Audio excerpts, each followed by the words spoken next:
बिस्मिल्लाहिर्रहमानिर्रहीम, अस्सलाम वालेकुम, गुड मॉर्निंग। मैं हूं माया खान और मैं हूं शाहजेब अहमद और आप हम दोनों के साथ देख रहे हैं सुबह सवेरे पाकिस्तान। इस दुआ के साथ कि आने वाला दिन और आने वाली जो सेशन है 4 बजे वो बहुत ही पाकिस्तान के लिए बेहतरी के मामलात लेकर आए। क्या होगा, क्या होने वाला है? अगर ऐसा हो गया जैसा लग रहा है तो फिर आम आवाम को क्या रिलीफ मिलेगा? बहुत सारे सवालात आए थे शाहजेब आज सुबह में से। कौमी असम्बली का अहम तरीन इजलास आज दोपहर 4 बजे शुरू होने वाला है। हमने कल भी डिस्कस किया था। बिल्कुल, आज 4 बजे ये इजलास शुरू होगा। अहम इजलास है। इजलास में वज़ीर आज़म के खिलाफ तहरीक-ए-एतमाद जो है उस पर बहस शुरू की जाएगी। वज़ीर आज़म इस्तीफा दें या फिर असेंबली में आज ही वोटिंग कराई जाए, ऑपोजिशन ये मुतालबा कर रही है। हालांकि तहरीक-ए-एतमाद पेश करने के बाद तकरीबन 7 दिन के रोज होते हैं, 7 रोज के अंदर अंदर आपने वोटिंग करानी होती है, लेकिन ऑपोजिशन ये मुतालबा कर रही है कि आज ही इस पर बहस हो और आज ही इस पर वोटिंग कराई जाए। साथ में कह रही है आज फिर वज़ीर आज़म पाकिस्तान जो है वो इस्तीफा दे दें। तो क्या शाहजेब अदम एतमाद कामयाब हो गई? क्या वजीर आजम जो है वो इस्तीफा देंगे? क्या होने वाली जो भी हुकूमत है या रहेगी जो भी है वो पाकिस्तानी अवाम के लिए, जैसे कि आपने पॉइंट कल रेज किया था महंगाई के हवाले से, वो क्या करेगी? क्योंकि रमजान शुरू होने वाला है। बिल्कुल, रमजान शुरू होने वाला है। ये तो आज का इजलास होगा तभी पता लग सकेगा कि क्या होने जा रहा है, क्योंकि उसमें अभी तक हम देख रहे हैं कि एमक्यूएम जो है वो अब ऑपोजिशन के इत्तेहादी बन गई है। बड़ी अहम प्रेस कॉन्फ्रेंस भी उन्होंने की है, तो हम उसका भी जिक्र कर लेते हैं, क्योंकि एक बड़ा धचका लगा है पीटीआई हुकूमत को जब हमने देखा कि इत्तेहादी जो है वो अब मुखालिफ हो चुके हैं और एमक्यूएम ने बाकायदा तौर पर हुकूमत से अलहदगी का ऐलान भी कर दिया है। गुज़श्ता रोज हमने देखा कि अहम प्रेस कॉन्फ्रेंस की गई जिसमें खालिद मकबूल सिद्दीकी साहब जो उन्होंने ये ऐलान किया है कि अब हम ऑपोजिशन का साथ दे रहे हैं। तो बाकायदा तौर पर मुआहिदा भी किया गया है और मुस्तफा भी होने का मुतालबा भी उन्होंने जो है वो साथ ही उस सेशन में जैसे आप बता रहे हैं उसमें कर दिया। और बड़ा अजीब फील हो रहा था कि सब लोग एक साथ नजर आ रहे थे। अगर आपने देखा होगा उस सेशन में तो वही हो रहा था कि एक के बाद एक बिलावल भुट्टो ज़रदारी ने कहा कि एमक्यूएम से इत्तेहाद तहरीक अदम-ए-एतमाद के लिए नहीं है, बल्कि हम साथ मिलकर काम करना चाहते हैं पाकिस्तान के लिए और मिलकर वजीर आजम शहबाज शरीफ होंगे। इस बात का भी कल जो है वो ऐलान, बिल्कुल इसका बाकायदा तौर पर ऐलान किया है। ज़रदारी साहब ने भी, बिलावल भुट्टो साहब ने भी, और एमक्यूएम की जानिब से हम देख रहे थे प्रेस कॉन्फ्रेंस में ये कहा गया है कि शहबाज शरीफ साहब जो हैं वो वजीर आजम होंगे हमारी तरफ से। जिस तरीके से हम ये भी देख रहे हैं कि इस वक्त मुल्क में आज खासतौर पर 4 बजे बड़ा इंपॉर्टेंट इजलास होने जा रहा है। एक खासतौर पर तहरीक-ए-एतमाद पर आज हुकूमती अरकान की बड़ी बैठक भी होने जा रही है। वजीर आजम ने सियासी कमेटी का इजलास जो है वो भी तलब कर लिया है। 12 बजे वजीर आजम हाउस में होगा और इसमें बड़ी अहम बैठक लगेगी। साथ में तहरीक-ए-एतमाद और सियासी सूरत-ए-हाल पर तबादला ख्याल होगा। कल भी हुई थी जो वजीर आजम ने कॉल की थी और उसके बाद जो है ऑब्वियसली क्या डिस्कशंस हो रहे हैं। जाहिर है हम तजस्सुस का जो है हम देख रहे हैं हमारा फ्यूचर क्या है, what lies for us in the future. इजलास में हुकूमती लाएअमल पर भी मशावरत होगी और उधर वजीर आजम ने धमकी आमेज खत का बयान अरकान और ऑब्वियसली सीनियर सहाफियों को भी दिखाया। कल इसका बड़ा जिक्र हो रहा था कि इन सीनियर सहाफियों को दिखाया जाएगा। उसमें कुछ ऐसे पॉइंट्स थे, हमें मुख्तलिफ शोज देख रही थी, आप भी और हम लोग भी देख रहे थे कि उसमें बताया गया कुछ चीजें बताने की जो है वो इजाजत इसलिए नहीं दी गई क्योंकि ऑब्वियसली उसमें मुल्क की जो है वो सलामती और उसकी इज्जत का मामला था। तो ऑब्वियसली बहुत सारी चीजें कॉन्फिडेंशियल रखी गई हमारी ही भलाई के लिए, वो नहीं बताई गई, लेकिन उसमें बहुत सारे पॉइंटर्स जो हैं वो आई थिंक वो बता भी दिए गए। काबीना इजलास में कहा गया आखिरी बॉल तक लड़ेंगे और इनको ग्राउंड से बाहर निकालेंगे, ये तो कहता। लेकिन ऑपरेशन गैर मुल्की अनासिर की आलाकार बन गई। दूसरी जानिब वज़ीर आज़म इमरान खान ने कौम से खिताब मुअख्खर कर दिया और वो भी डिले होने का ऑब्वियसली बहुत सारे लोग। What do you think Shahzeb के वो क्या होने वाला है आज? अब सियासी सूरत हाल में अब सबसे पहले तो हम इजलास देख रहे हैं। इजलास के बाद कुछ पता लग सकेगा, क्योंकि अभी आज जो तहरीक-ए-एतमाद पे बहस होगी, बहस के बाद वोटिंग होगी, उसके बाद कुछ चीजें वाज़ेह होंगी। लेकिन हम एक जानिब ये भी देख रहे हैं कि हुकूमती वज़रा बड़े कॉन्फिडेंट नजर आ रहे हैं। कल जिसने प्रेस कॉन्फ्रेंस की वो तो कह रहे हैं कि हम बड़े कॉन्फिडेंट हैं और वक्त में देखें कि क्या होने जा रहा है। लेकिन अगर हम बज़ाहिर देखें जो हमें वोटिंग नजर आ रही है उसमें जिस तरीके से हम देख रहे हैं कि ऑपोजिशन के साथ जो मुतहदा ऑपोजिशन है उनके पास इस वक्त वोट्स पूरे हो चुके हैं, बल्कि तकरीबन 177 तक जा चुके हैं, क्योंकि एमक्यूएम भी अब शामिल हो चुकी है मुत्तहिदा ऑपोजिशन में, तो उनकी वोटिंग तो पूरी हो चुकी है। अब बहस होने के बाद जब वोटिंग होगी कौमी असेंबली में तो क्या होता है, क्या ऑपोजिशन के वोट जितने इस वक्त दिखाई दे रहे हैं उतने ही उनको मिलते हैं या इससे कम होते हैं, या हुकूमत के वोट्स बढ़ जाते हैं, ये तो अब जब इजलास होगा तो पता लग सकेगा। और वोटिंग शशि साहब ने कहा कि 3 तारीख को होगी, तो आज यानी कि सेशन ऑफ डिबेट वो शुरू हो जाएगा। लेकिन अगर हम एमक्यूएम की बात करें तो मेरा ख्याल है कि हम एक रहनुमा से भी बात कर लेते हैं साथ साथ, क्योंकि 3 साल बाद उनको ख्याल आया, क्यों ऐसा हुआ, अचानक इत्तेहाद तोड़ना, बहुत सारे सवालात हैं। तो सियासी मामलात पर मजीद गुफ्तगू करने के लिए हमें ज्वाइन किया है सरबराह पाक सर जमीन मुस्तफ़ा कमाल साहब ने। मुस्तफ़ा कमाल साहब आपको खुशामदीद कहते हैं शाहजेब और मैं सुबह सवेरे पाकिस्तान में। Thank you for joining us. लेकिन पहला सवाल, अचानक इत्तेहाद तोड़ना एमक्यूएम को 3 साल बाद ही क्यों ख्याल आया आपकी नजर में? इसलिए कि ये बाजारी पार्टी है एमक्यूएम जिसका नाम है, जो इसकी बोली लगाएगा ये उसके साथ जाएंगे। ये 3.5 सालों तक इमरान खान की हुकूमत के मज़े लेते रहे, जिनको इमरान खान साहब नफीस लोग कहते थे। वो हमें तो कोई सरप्राइज़ नहीं है, हमें पता था कि इमरान खान की हुकूमत ख़त्म हो जाएगी, ये वजारतें नहीं छोड़ेंगे। क्यों नहीं छोड़ेंगे ये? क्योंकि इनके ऊपर केसेस हैं, ये करप्ट लोग हैं, इन्होंने पैसे हराम कमाए हुए हैं, इनके ऊपर GITs बनी हुई हैं। एक दिन ये अपनी वजारतों से, अपनी हुकूमत से बाहर नहीं रह सकते। और इस किरदार के साथ ये जो मुहाजिर नाम की सियासत करते हैं कि मुहाजिरों के हुकूक, ये किससे हुकूक ले सकते हैं? किसी से नहीं ले सकते। और ये फिर उन्होंने एक अंग्रेज़ी लिख ली है 3-4 पेजेस पे, उल्टे सीधी बातें लिख ली जिसका कोई सर पैर नहीं है, कुछ नहीं होने वाला। तबाही बर्बादी जो है वो अब ये दोनों मिलकर जो है वो लूटेंगे इस सिंध को बकौल आमिन इनके ख्याल के, लेकिन ऐसा होने नहीं देंगे हम।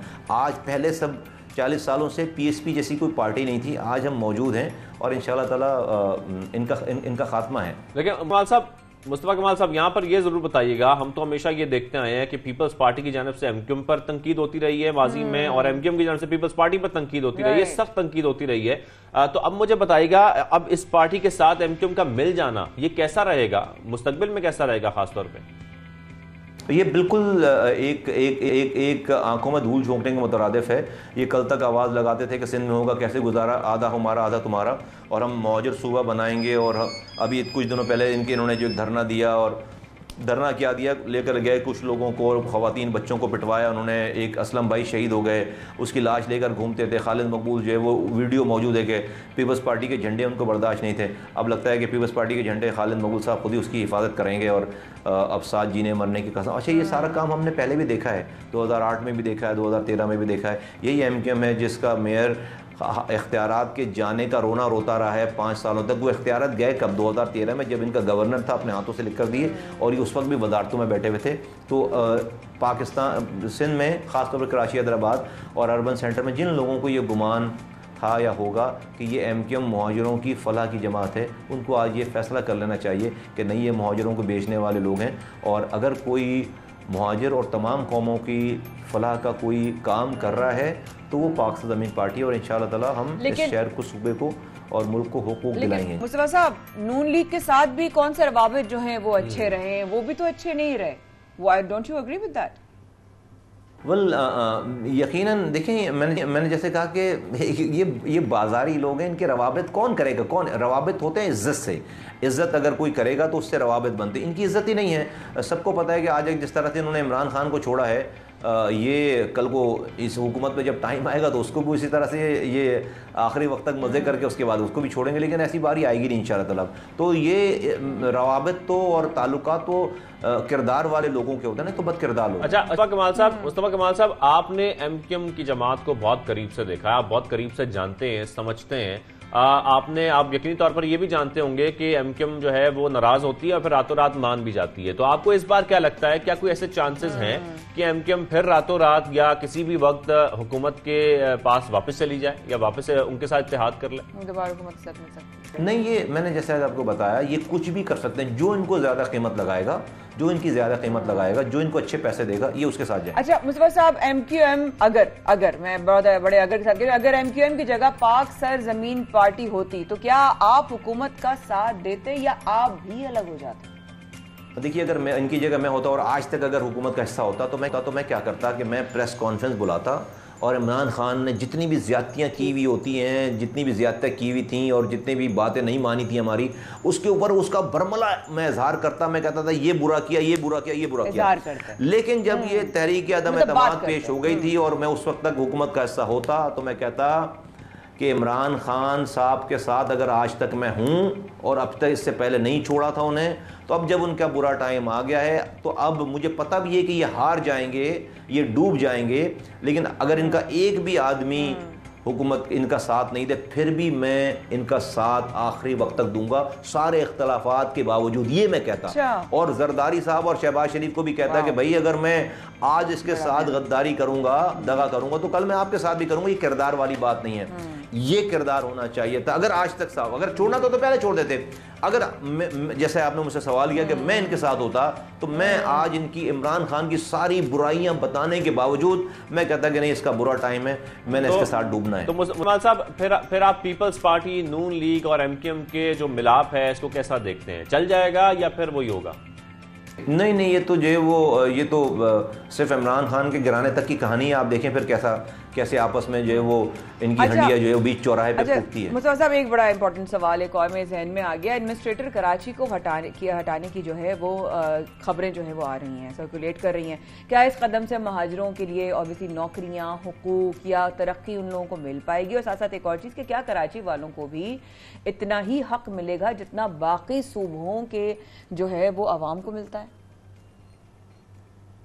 भाई इनका इलेक्टेड मेयर जब 5 सालों तक कुछ नहीं कर सका, तो ये जो है वो अपॉइंटेड एडमिनिस्ट्रेटर क्या करेगा? वही हुकूक होंगे ना, वही अख्तियारात होंगे ना उसके बाद।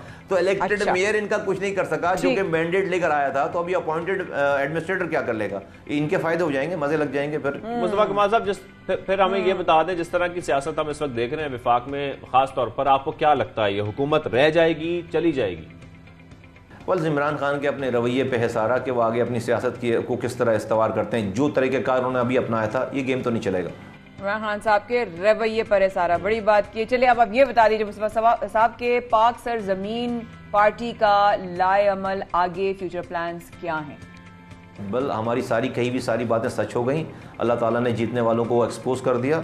लोगों को इंशाअल्लाह ताला हमारे अलावा इस शहर को, सूबे को, मुल्क को बनाने वाला कोई दूसरा नहीं है। हमारे पास वो विजन है, वो नैरेटिव है कि हम इख्तियारात और वसाइल को वज़ीर आला हाउस से निकाल कर पाकिस्तान की गली कूचों में और कराची के शहर की गली में लेकर आना चाहते हैं। इसके अलावा कोई और हल नहीं। और 3 आईनी तरामीम चाहते हैं। यहाँ पर पाकिस्तान में वज़ीर आज़म, वज़ीर आला की तरह सारे डिपार्टमेंट उसके जो लिखे हुए आइन में, ये डिपार्टमेंट जो हैं वो आप लोकल गवर्नमेंट के लिए भी लिख दें, मेयर के लिए भी लिख दें। NFC बोर्ड की तरह जो है वो PFC बोर्ड आइन में लिख दें। और तीसरी बात ये लिख दें कि जब तक मुल्क में इलेक्टेड लोकल गवर्नमेंट मौजूद नहीं है, जब तक मुल्क में इंतखाबात नहीं हो सकते वज़ीर आज़म और वज़ीर आला के।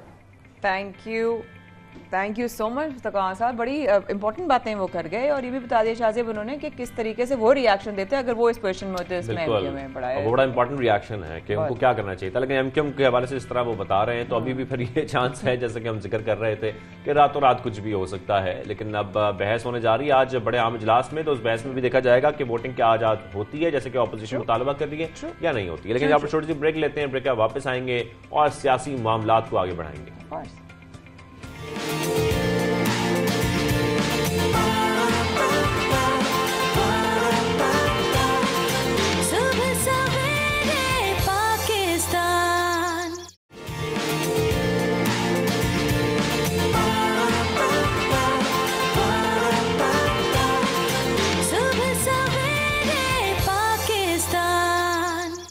तो सवेरे पाकिस्तान में एक बार फिर हमारे साथ अपना साथ बनाए रखने का बहुत शुक्रिया। आज ऑब्वियसली शाम सपहर जो है वो 4 बजे इजलास शुरू होगा, लेकिन उससे पहले ये तमाम बातें जो हो रही हैं, ये ऑब्वियसली इस वक्त पूरे माहौल का जो है वो जूस कहेंगे, यही है कि अपडेट करेंगे। साथियों, इजलास में हुकूमती लाए अमल पर भी मुशावरत होगी, जो कि हो गया। इधर वज़ीर आज़म ने धमकी आमिज़ खत का अरकान और सीनियर साथियों को दिखाया, जैसे कि हमने प्रोग्राम के शुरू में बताया। लेकिन काबीना इजलास में कहा कि आखिरी बॉल तक लड़ेंगे, इनको ग्राउंड से बाहर निकालेंगे। ऑपरेशन गैर मुल्की नासिर की आलाकार बन गई है और बहुत सी सियासी सवाल जो इस वक्त पार्टी रिलेटेड हैं। ऑब्वियसली अगर हम पीटीआई की भी बात करते हैं तो हमें ज्वाइन किया रहनुमा तहरीक इंसाफ रुकन कौमी असम्बली कंवल शोजब साहिबा ने। कंवल साहिबा, बहुत शुक्रिया आपने प्रोग्राम में हमें ज्वाइन किया and good morning from us. आज का बहुत अहम दिन है। ऑब्वियसली आप लोगों की जो है बहुत सारी दुआएं भी होंगी, ऑब्वियसली आप लोगों के प्लान्स भी होंगे, लेकिन सबसे पहले जानना चाहेंगे कि एमक्यूएम ने राहें जुदा कर ली,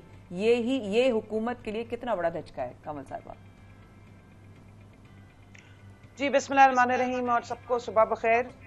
आपने बड़ी जल्दी इतनी बड़ी सिचुएशन को दरिया के कूजे में बंद कर दिया। देखिए, ये बड़े डिफाइनिंग मोमेंट्स हैं, ना सिर्फ ये कि पाकिस्तान के लिए हम मैं ये कहती हूँ कि क्रॉस रोड्स पे खड़े हुए हैं, दोराहे पे खड़े हुए हैं, साथ साथ पाकिस्तान की सियासत की क्या आगे डायरेक्शन होने जा रही है, ये आप मेरी बात याद रखिएगा, ये उसकी भी बहुत जिसको कहते हैं ना डायरेक्शन सेट होती जा रही है। पाकिस्तान में बहुत अरसे तक, आप अगर कहें 80s के बाद से, ये जो छांगा मांगा की सियासत हम देखते रहे। हम उस वक्त छोटे थे, हम सुना करते थे कि जी ऐसे हुआ, पैसों पे लोगों को खरीदा गया, फिर उनको उठा के बंद करके रखा गया। क्या एक हुआ था बेनजीर साहिबा ने भी ले जाके और गेस्ट हाउस में बंद कर दिए थे। तो मुझे उस वक्त ना प्रैक्टिकली समझ नहीं आता था कि बंद करने की, इंसानों को बंद करने की क्या जरूरत होती है, या इंसान कैसे बिक सकते हैं। तो मतलब बकरा ईद पे हम देखते हैं बकरा मंडी लगती है, या आप गधे घोड़े खरीद सकते हैं, जानवर खरीद सकते हैं, इंसान कैसे खरीदे जा सकते हैं।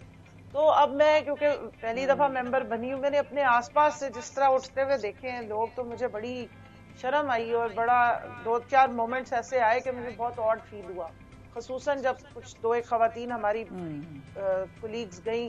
बहुत मतलब फिर उसके बाद आप अंदाजा नहीं कर सकते कि लोग हमें टैग कर करके पूछेंगे इनकी तो आपके साथ तस्वीरें होती थी, ये तो आपकी फ्रेंड थी, तो आप लोग मतलब वो हमें भी उसी कैटेगरी में डालने की कोशिश।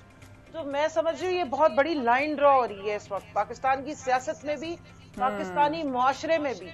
हम अपनी डायरेक्शन डिसाइड करेंगे, क्या ऐसे ही चलेगा, क्या इस सोशल मीडिया के दौर में लोग इस चीज को आइंदा भी बर्दाश्त करेंगे कि मेंबर नेशनल असेंबली होना, यानी मुझे अब इस वक्त ना आई एम फीलिंग बैड, मुझे बात करते हुए ना मतलब जैसे एक रोना आ रहा है कि आप 342 का अरकान और एक मेंबर बीच में बनना, और पूरे 22 करोड़ जो अभी सेंसस नहीं हुई तो 22 हम कहते हैं, वरना इससे ज्यादा ही होंगे यकीनन, उसको रिप्रेजेंट करना कितनी बड़ी रिस्पॉन्सिबिलिटी है।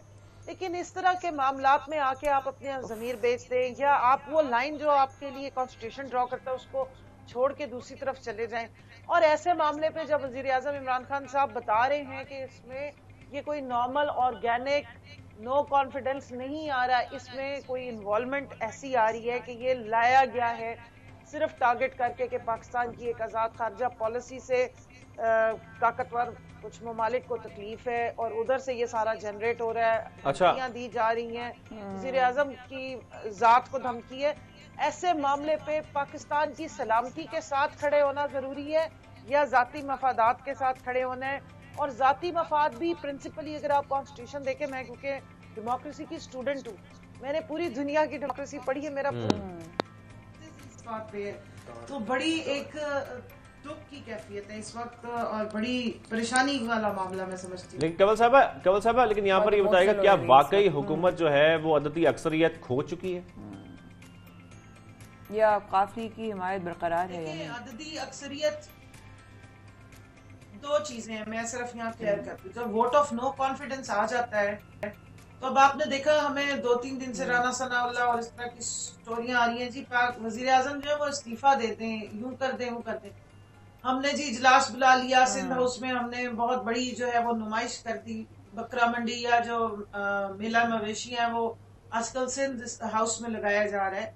लेकिन मैं यहाँ पे एक चीज आपको क्लियरली बता दूं, देखिए इसमें सारी डिसीजन होनी है, वोट ऑफ नो कॉन्फिडेंस जिस दिन होना है उस दिन नेशनल असेंबली में होनी, जिसके अंदर इतनी करेज होगी जो नेशनल असेंबली में जाके उस सारे प्रोसीजर को पूरा वैलिडेट करके वहां जाके जिस वक्त मेंबर वोट डालेगा वहां से आप समझे कि चीजें चेंज होती हैं। वो असल डे है, डी डे या जिसको कहते हैं ना जजमेंट डे, बिग डे, वो उस दिन है जिस दिन वोट ऑफ नो कॉन्फिडेंस होना है। फिर मैं देखूंगी कि ये जो मेला मवेशियां इन्होंने सजाया हुआ है सिंध हाउस में, यहाँ से कितने लोगों में इतनी हिम्मत होगी कि वो अपनी ये डिफेक्शन क्लॉज और सारा कुछ पुलसरात क्रॉस करके जाके वोट डाले। एक चीज।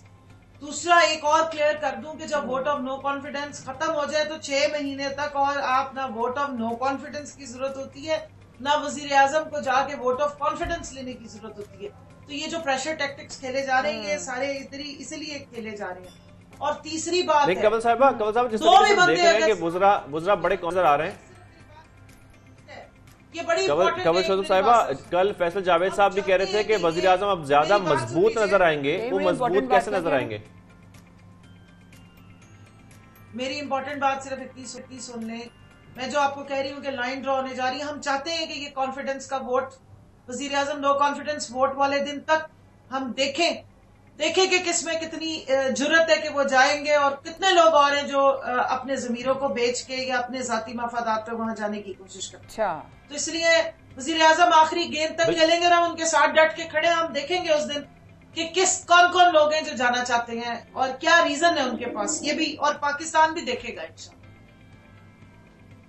वो तो देखेगा और वोटिंग में भी देखा जाएगा कि क्या होता है। लेकिन मैं आपसे ये सवाल कर रहा था कि जैसे कि फैसल जावेद साहब ये कह रहे हैं कि वजीर आजम अब ज्यादा मजबूत नजर आएंगे, तो बजाहिर तो हमें वोट्स ऑपोजिशन के ज्यादा नजर आ रहे हैं, तो वजीर आजम मजबूत कैसे नजर आएंगे? मैं ये जानना चाह रहा हूं आपसे।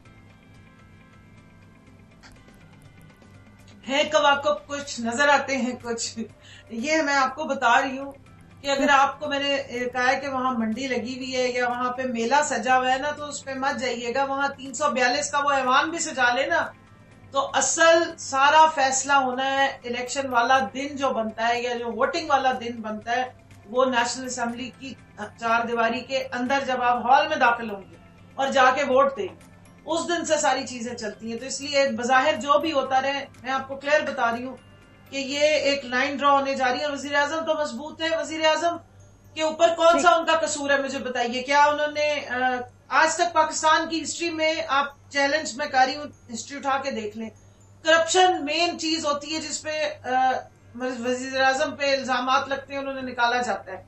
ये पाकिस्तान का वो वजीर आजम है जिसपे एक करप्शन के चार्जेस नहीं है, ना उन्होंने 3.5 सालों में अपनी जात के लिए कुछ बनाया है। पाकिस्तान सीधे डायरेक्शन पे चला गया। पाकिस्तान की आजाद खारजा पॉलिसी 3 महीने में 2 OIC, 1 मिनट सुन ले, 3 महीने में 2 OIC पाकिस्तान की गैरत, खुद मुख्तारी और एक जो कौमी हमीयत है उसको बढ़ाने जा रहे हैं। अगर इस बेस पे पाकिस्तान के वजीर आजम को निकालने की साजिश हो रही है तो हम सीना ठोक के बड़े खुश होंगे, साथ खड़े होंगे, कहेंगे कि पाकिस्तान क्या दुनिया छोड़ के चले जाओ, हम जाने को तैयार। ठीक है, तो ठीक हो, बिल्कुल ठीक हो गया। यानी कि बड़ा क्लैरिटी के साथ है कि जी हम वज़ीर आज़म के साथ हैं। कल ऑब्वियसली हमने शेख शरीफ साहब का भी देखा कि मैं आखिरी सांस तक अल्लाह के बाद जो है ना, मेरे लिए इमरान खान साहब बड़ा एक फेथ, ऑब्वियसली आप लोग तमाम अरकान और तमाम साथी दिखा रहे हैं, लेकिन बड़ा अहम इजलास होने जा रहा है ना आज कवल साहब, उसके हवाले से भी बात करना बहुत जरूरी है। क्योंकि अगर ऑपोजिशन का जो क्या सामने आपका लाए अमल होगा, अगर वो इस्तीफा मांगते हैं या फौरी वोटिंग का मुतालबा करते हैं, क्योंकि आपने कहा कि हम देखना चाहते हैं, हम चाहते हैं कि कौन आता है, किसके अंदर इतनी हिम्मत और जुर्रत होती है। सो क्या लाए अमल है? ये है कि we want to see who is going to show up, is that what's in the plan? देखिए जी, वो तो जो पार्लियामेंट्री लीडर्स हैं या जो स्पीकर नेशनल असेंबली, उन पर डिपेंड करता है कि उन्होंने इजलास को किस तरह कंडक्ट करना, क्योंकि इसमें कॉन्स्टिट्यूशनल जो रिक्वायरमेंट्स हैं उसको वो देखेंगे। डिबेट्स भी होंगी, डिस्कशन होगी, बातचीत की जाएगी, और मेरा ख्याल है कि पार्लियामेंट्री लीडर्स जो हैं दोनों साइडों से, वो इस जो नॉन ऑर्गेनिक और एक बाहर से ओरिजिनेटेड एक साजिश के नतीजे में जो वोट ऑफ नो कॉन्फिडेंस लाया जा रहा है, जिसका जिक्र 7 मार्च को मिलने वाले उस मुरासले में मौजूद है, उसके नतीजे में आ रहा है ना। ये कोई ऑर्गेनिक तो है नहीं। मैं यही तो पूछ रही हूँ कि वजीर आजम पे चार्जेस क्या है, किस बात पे ला रहे हैं आपके, ये किस वजह से एकदम से आप उठ के आ गए? आवाम तो चाह ही नहीं रही, आपके सामने आवाम की रिएक्शन क्या है। तो इसलिए बातचीत होगी और वो बारीक मैं समझती हूँ बहुत इंपॉर्टेंट है। पाकिस्तान पूरा देख रहा है इस वक्त। मुझे आप बता दें, आपको कहाँ मेजोरिटी खड़ी नजर आ रही है? ये पार्लियामेंट्री स्टाइल ऑफ डेमोक्रेसी है ना, अवामी नुमाइंदे अवाम की बात पे आते हैं। ये तो अवाम के ताने मारते थे। आप 1 महीना पहले की सारी इनकी। अच्छा कवल साहिबा, आपने छोटी सी बात ये बताते, सिंध हाउस में आमिर लियाकत हुसैन नजर आए हैं। दौर है, टेक्नोलॉजी का दौर है। मेरी एक सिर्फ बात सुन ले, टेक्नोलॉजी का दौर है। कुछ नहीं छुपता है। आपने उस दिन देखा कि जब जलसे में लोग यहाँ पर आए तो ये कितनी मोबाइल सिम्स कनेक्ट हुई, आपको टेलकोज ने डेटा दे दिया। आपने मोटरवे से जब एग्जिट किया कितनी गाड़ियां आई, वो सब कुछ समझ आ गया। तो जो आधी रात को महंगाई मार्च में मरियम बीबी सिर्फ 100 गाड़ी लेकर आई है, हर जो मोटरवे का एग्जिट है वहां से ये आप निकलवा ले डेटा, आपको पता चल जाएगा। तो अवाम आपके साथ नहीं, अवाम चाहती नहीं है। आपके वजीर आजम पे कोई चार्जेस नहीं है, आप ये वोट ऑफ नो कॉन्फिडेंस ला क्यों रही हैं? ये सवाल है बहुत बड़ा। और हम तो आपको बता रहे हैं कि आपका कमेंट हमारे पास आ गया, आपका कमेंट हमारे पास आ गया। कमल शोर साहिबा, बहुत शुक्रिया, आपने सबसे पहले में ज्वाइन किया और इस वक्त सूरत हाल जो चल रही है उसमें हुकूमत क्या सोच रही है उस हवाले से हमें बताया। यहाँ पर ब्रेक लेनी है, एक बहुत इंपॉर्टेंट ब्रेक लेते हैं, फिर वापस आते हैं, फिर मजीद बात करेंगे।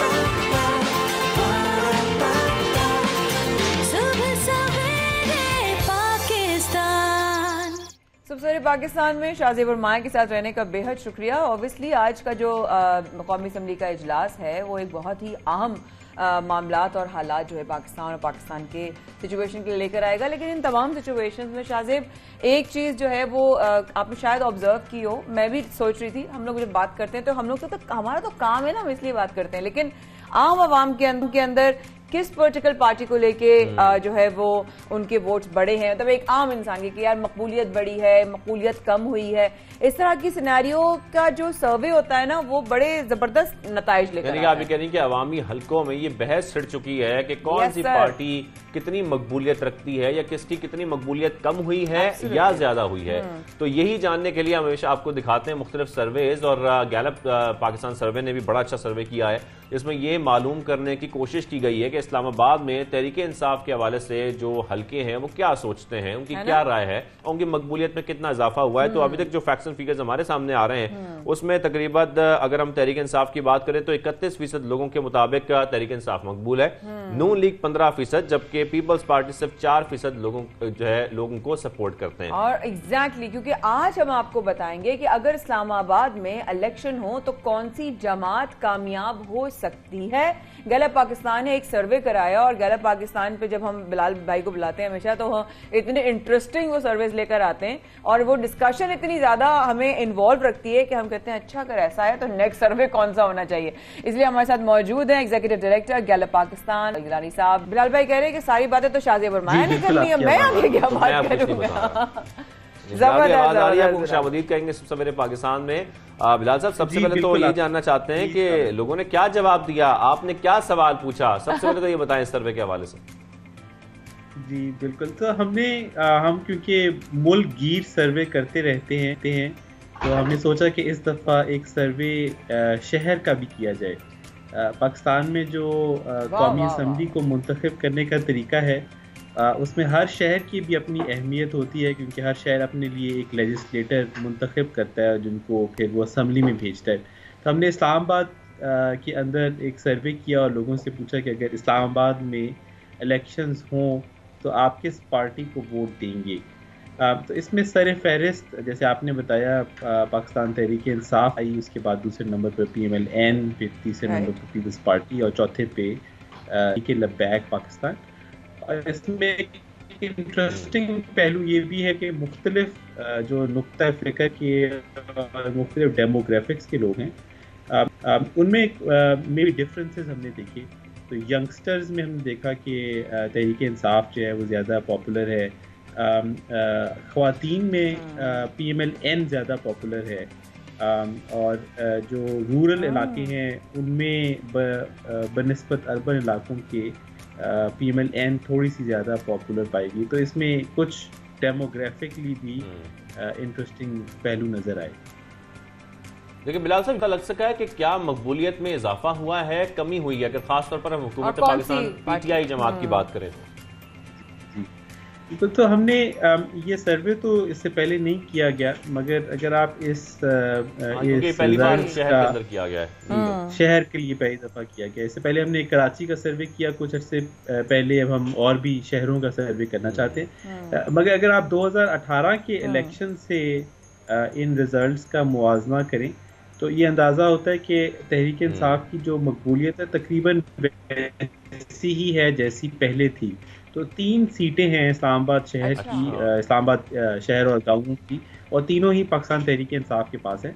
और अगर आप उनकी लीड देखें 2018 में तो तकरीबन हर सीट के ऊपर 20,000 से ज़्यादा की लीड थी पाकिस्तान तहरीक इंसाफ के पास। तो ऐसा लगता है कि उनकी एटलीस्ट इस शहर की हद तक, इन 3 सीटों की हद तक जो कारकर्दगी है वो लोगों को पसंद आई है, तो उसको जिस वजह से वो आगे आने वाले इलेक्शंस में भी वोट करते हैं। अच्छा। नेशनल सतह पे क्या पिक्चर है इसका और इस्लामाबाद में कंपैरिजन भी हो सकता है और बहुत डिफरेंस भी हो सकता है, क्योंकि ये इस्लामाबाद के लोगों की राय है। राइट और भाई एक सवाल जहन में आ रहा था कि जब ये सर्वे किया गया तो कितने लोगों का, क्योंकि आपने कहा कि यूथ में जो है वो पीटीआई का, उसके बाद जो है वो फीमेल्स में पीएमएलएन का, फिर आपने कहा रूरल में ज़्यादातर देखा जाए तो वो पीएमएलएन का, आपने कहा काफ़ी जो है वो, और मकबूलियत में कमी नहीं आई है बल्कि सेम है पीटीआई के हवाले से। तो अगर मैं पूछूं आपसे कि मौजूदा सूरत हाल में अवाम क्या सोचती है या कितने लोग शामिल थे इस सर्वे में, क्योंकि ये इस्लामाबाद की हद तक जो है वो एक महदूद सर्वे था, तो कितने लोग इसमें शामिल थे, आप शेयर कर सकते हैं कुछ? जी बिल्कुल, तकरीबन इसमें 550 से 600 अफराद की राय ली गई, मगर इन 600 अफराद को हमने बहुत ही एक स्टेटिस्टिकल मेथड से चुना ताकि वो इस्लामाबाद को की नुमाइंदगी कर सकें। तो हमने देखा कि इस्लामाबाद क्योंकि एक कॉस्मोपॉलिटन शहर है, इसकी एक तारीख है, तो इसमें तकरीबन 20 मुख्तलिफ ज़बान बोलने वाले, जिसमें बलोची भी थी, बल्ती भी थी, हिंदको भी थी, एक बहुत ही एक वैरायटी ऑफ जो लैंग्वेजेस हैं, सारे पाकिस्तान एक तरह की रेनबो इस्लामाबाद में नज़र आती है, वो उनको शामिल किया गया। मुख्तलिफ मज़ाहिब को लिया गया। इस्लामाबाद में एक सिग्निफिकेंट नॉन मुस्लिम पॉपुलेशन भी है। इसी तरह से मुख्तलिफ रूरल और अर्बन इलाकों को भी इसमें चुना गया। कुछ इस्लामाबाद CDA के अंदर आता है, कुछ नॉन CDA आता है। तो हमने बड़ी कोशिश की कि एक नुमाइंदा सा सैंपल पिक कर लिया जाए ताकि एक पिक्चर इस्लामाबाद की हद तक वाज़ेह नजर आए। एब्सोल्युटली नहीं मेक सेंस, बट इसमें ऑब्वियसली 550 से 600 लोगों में आपने कहा कि मुख्तलिफ शहरों के, मुख्तलिफ ज़बानों के, आपने बड़ा अच्छा लफ्ज़ बोला, रेनबो की तरह वो जो है वो फीलर आता है। Thank you so much, we really look forward to further more service from you Bilal भाई, बिकॉज बहुत सारी हमें जो है ना इन्फॉर्मेशन, नॉलेज और हमारा एक्सपोजर बढ़ता है कि अवाम कैसा सोच रही है। खास तौर पर तहरीक अदम एतमाद के बाद हम जरूर चाहेंगे कि आप एक सर्वे करें ताकि हम जान सकें कि सियासी माहौल किस किस्म का चल रहा है। बिलाल भी thank you very much for joining us. और अब हम आगे चलते हैं और प्रोग्राम में, जैसा कि हम अब देख रहे हैं कि रमजान बहुत करीब आता जा रहा है। माया, एक्साइटेड हैं आप? वेरी एक्साइटेड, और सब ये दुआ कर रही हूँ कि हम जो है मिलकर एक मुल्क में एक साथ रमजान स्टार्ट कर सकें, रमजान में के बाद ईद मना सकें, और आने वाला रमजान पाकिस्तान के लिए और उम्मत मुस्लिमा के लिए बहुत सारी बरकतें और रहमतें लेकर आए, क्योंकि साथ साथ हमें प्लानिंग्स भी करनी है। हमारा शो भी 9 से 11 होगा। सियासी माहौल जो है शाहजेब और माया आपको अपडेट रखेंगे, क्रिकेट में क्या हो रहा है वो भी, उसके लिए हमें बहुत सारी दुआएं देनी भी चाहिए और लेनी भी चाहिए। बिल्कुल, लेकिन साथ में आज हम आपको जो बताने जा रहे हैं कि पाकिस्तान में हर साल लोगों को रमजान मुबारक और ईद के चांद का इंतजार होता है, और हर दफा हम इंतजार करते रहते हैं कि ईद आज होगी, कल होगी, आज होगी, कल होगी, लेकिन मुख्तलिफ पेशगोइयां भी की जाती हैं। साथ में हम ये भी देखते हैं कि अंदाजे लगाए जा रहे होते हैं लोगों की जानिब से, रमजान का चांद कब नजर आएगा, कब नजर आएगा। बहुत से लोग जो है फैमिलीज खुद भी घरों में इकट्ठी होती हैं, और ऐसा करना भी चाहिए कि घरों में लोग इकट्ठे होकर एहतमाम करते हैं बाकायदा तौर पर चांद देखने के लिए। और चांद के साथ साथ क्योंकि इबादत भी होती हैं, नए चांद को देखकर दुआओं का भी सिलसिला होता है ऑब्वियसली, और आदो वज़ाइफ किताबों में हमारे लिए बड़ा रहनुमाई फरमाई गई है। हमारे घरों में तरावियों का एहतमाम होता है। तो आज हम Shahzeb, if I am not wrong, तो मरकज़ी ज़रूरत हिलाल कमेटी के चेयरमैन मौलाना सैयद अब्दुल खबीर आज़ाद साहब हमारे साथ मौजूद हैं। हम पहला सवाल करते हैं हजरत आपसे, मौलाना साहब फरमाइएगा कि आपने अभी जो है वो रिसर्च काउंसिल ने इस बात का दावा भी किया है कि 3 अप्रैल से इंशाअल्लाह बिल खैर रमजान का आगाज है और 3 मई को जो है वो ईद उल फितर मनाया जाएगा, कैसा नजर आ रहा है ये? बिस्मिल्लाहिर्रहमानिर्रहीम। एक तो मैं 92 टेलीविज़न का मशकूर और ममनून हूँ कि आज जो है रमज़ानुल मुबारक के चांद के हवाले से आपने बात को किया है। लेकिन रमज़ान का जो महीना है, जैसे हमारी ये बहन कह रही थी रहमतों का है, बरकतों का है। और अल्लाह के नबी सल्लल्लाहु अलैहि वसल्लम का इरशाद है कि इसका पहला अशरा रहमत, दूसरा अशरा मग़फ़िरत और तीसरा अशरा जहन्नम से आज़ादी और खलासी का है। जहाँ तक आप बात कर रहे हैं रिसर्च काउंसिल की और इस तरह की मुख्तलिफ जो कमेटियाँ हैं वो मुख्तलिफ दावे और मुख्तलिफ जो पेशन गोइयाँ हैं वो करती रहती हैं, मगर असल जो फैसला है वो मरकजी रोयत हिलाल कमेटी उसी दिन जिस दिन चांद नजर आएगा उस दिन कौम को इंशाअल्लाह फैसला कर बताएगी। और मैं ये समझता हूँ कि जितने भी ये लोग हैं, इस तरह की कमेटियां हैं, उनको चाहिए कि वो मोहतात रहें इस तरह के दावे करने और इस तरह की पेशन गोइयां करने से। लेकिन मौलाना साहब यहाँ पर ये भी बताएगा कि चांद की पैदाइश का वक्त क्या है और कितने मिनट तक शहादतें मौसूल हो सकती हैं, सवाल से भी रहनुमाई फरमाइएगा। जो फनी माहिरीन के मुताबिक तो ये है कि चांद की जो पैदाइश है वो जुमे को होगी, जिसका टाइम 11 बजे दिन बताया गया है। चांद तो कुछ वक्त के लिए नजर आता है और लेकिन मुल्क भर से जब हम शहादतें लेते हैं उसमें वक्त लग जाता है। तो क्योंकि आप जानते हैं कि मुल्क हमारा कितना बड़ा है, तो जाहिर बात है कि शहादतें लेने में टाइम लगता है और जब वो हम परख लेते हैं, उसका जायजा ले लेते हैं, तो फिर उसके बाद एक फैसला जो है वो किया जाता है। और ये फैसला सिर्फ एक बंदे का नहीं होता बल्कि जो हमारी कमेटी है। मौलाना साहब तो फिर ये भी जरा बताइएगा कि मुल्क के कौन कौन से हिस्सों में चांद नजर आने का इम्कान है? अब तक की जो मालूमात के मुताबिक मुल्क के अक्सर और बेशतर इलाकों में मसला साफ रहेगा और चांद नजर आने के कभी इम्कानात मौजूद हैं। यहाँ मैं अपनी पूरी कौम को कहना चाहता हूँ, यहाँ पर पूरी कौम को ये कहना चाहूंगा कि तमाम लोग चांद देखने के हवाले से। अच्छा मौलाना साहब आखिर में ये बता दें कि हमेशा चांद पर तनाजा खड़ा हो जाता है और ये बताइएगा इस हवाले से क्या इस बार रमजान एक ही दिन शुरू होगा मुल्क भर में, खासतौर पर इसके लिए खासतौर पर क्या किया जा रहा है? अल्हम्दुलिल्लाह जब से मुझे ये जिम्मेदारी मिली है रोयत हिलाल कमेटी की, हमारी कोशिश है कि पूरे मुल्क में किसी किस्म का तनाजा न हो और हम चांद के हवाले से कौम के दरमियान वहदत को पैदा करें और शरई असूलों के मुताबिक फैसले किए जाएं।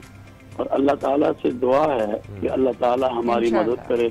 इंशाअल्लाह इस दफा भी अल्लाह ताला ने चाहा हम सब एक ही दिन रोजा रखेंगे। आमीन आमीन रब्बुल आलमीन। बहुत शुक्रिया मरकजी रोयत हिलाल कमेटी के चेयरमैन मौलाना सईद अब्दुल खबीर आजाद साहब हमारे साथ मौजूद थे। आपके वक्त का बेहद शुक्रिया और इंशाल्लाह दुआओं में याद रखिएगा और इंशाल्लाह आपसे रहिएगा राब्ता। इस वक्त के बाद हमारे साथ रहेगा सबसे पाकिस्तान में शाजिब माया कर रहे हैं आपका इंतजार। We will be right back after this very short break.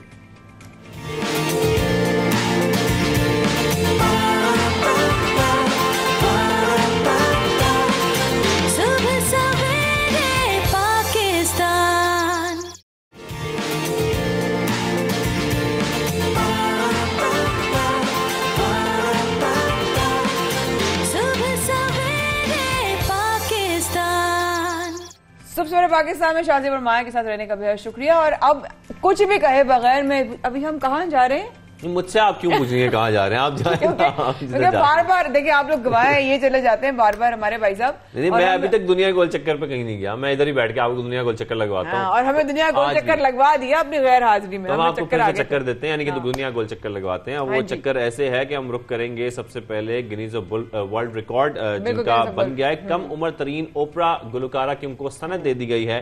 पैदाइशी तौर पर गुलकारा है वो, क्योंकि 7 साल की उम्र में उनको ओपरा सिंगर का जो है ना अवार्ड से नवाजा गया, सनद से नवाजा गया। तौर पे सिंगर हूँ। ओपरा सिंगर नहीं, सिर्फ बाथरूम सिंगर हूँ मैं। अच्छा, हाँ, लेकिन ये जो है विक्ट्री बैंकर की अगर बात करें तो ये इतने सी उम्र में और इतने से हलक में से इतनी बड़ी आवाज, ओपरा सिंगर्स की आवाज की रेंज बहुत मैसिव होती है।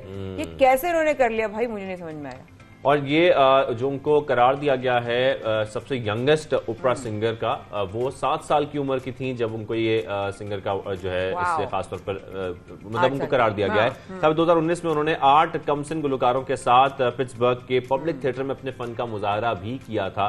तो बड़ी यंग एज में बड़ी अच्छी परफॉर्मेंस उनकी देख रहे हैं, और ये फिर कुदरती तौर पर ही होता है कि अगर आपकी 7 साल की उम्र में इतनी अच्छी ओपरा सिंगर आप बन जाएं, लेकिन मुझे क्योंकि लगता है सीखने का तो टाइम नहीं होगा इसमें। हाँ, लेकिन देखिए हलक तो खुले हमारी अम्माओं के बहुत होते हैं ना बचपन से, जिस तरह वो हमें डांटते हैं और गालियां देते हैं हमें, तो वो मेरा ख्याल है अगर हमारी अम्माओं को भी चांस मिले, पाकिस्तानी अम्माओं को स्पेशली, तो उनका हलक बहुत मतलब माशाल्लाह ऊंचा होता है।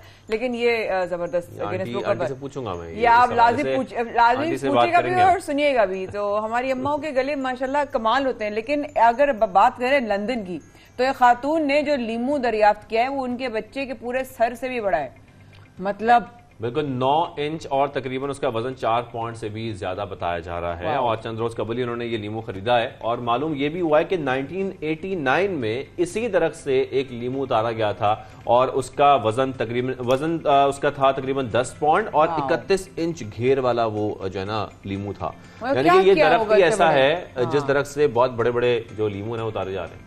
अल्लाह, वाकई में अगर आप उस बेबी के देखें साथ, तो उसके बराबर में लग रहा है उसका कोई एक स्टफ टॉय रखा हुआ है साथ में। कितना सारा लीमू पानी बन सकता है ना, वैसे नींबू पानी पूल बन सकता है। आप स्विमिंग पूल, अगर आपके लिए हम स्विमिंग पूल बनाया, इसमें नींबू पानी भी डाला, आपकी स्किन के लिए वो शाइन भी बनेगी, सिट्रिक एसिड से आपके जितने भी जो है ना वो सन टैन निकल जाएगा। लेकिन क्या बात है, जबरदस्त। लेकिन क्या इसके अंदर वही अफादियत और वही फवायद होंगे लीमू के, ये एक सवाल है दिमाग में। प्रोग्राम के आगाज में एनसीओसी के हवाले से भी बात की शाहजेब, और एक मुस्बत सिनेरियो नजर आया कि वाकई में कमेंडेबल है जिस तरीके से एसओपीज को फॉलो किया गया, रिस्ट्रिक्शंस के लोगों ने बड़ी तनकीद की, ये क्यों कर रहे हैं, क्यों लॉकडाउन है, क्यों सख्ती है, लेकिन वो इसलिए ताकि ये इतने बड़े रिजल्ट्स आ सकें। और दुनिया इसकी मोहतरफ है, क्योंकि जब हम बात करते हैं पाकिस्तान ने जो इकदाम उठाए, उसके बाद हमने देखा कि ना सिर्फ हमने कोविड को कंट्रोल भी किया, बल्कि बहुत सारा जानी नुकसान होने से भी बचाया, इस खतरनाक वायरस को कंट्रोल किया, लोगों को इससे बचाया, और बेहतरीन जो सहूलियात थी, जितनी पॉसिबिलिटीज थी पाकिस्तान में, जितने वसाइल थे, वो देने की पूरी कोशिश की गई।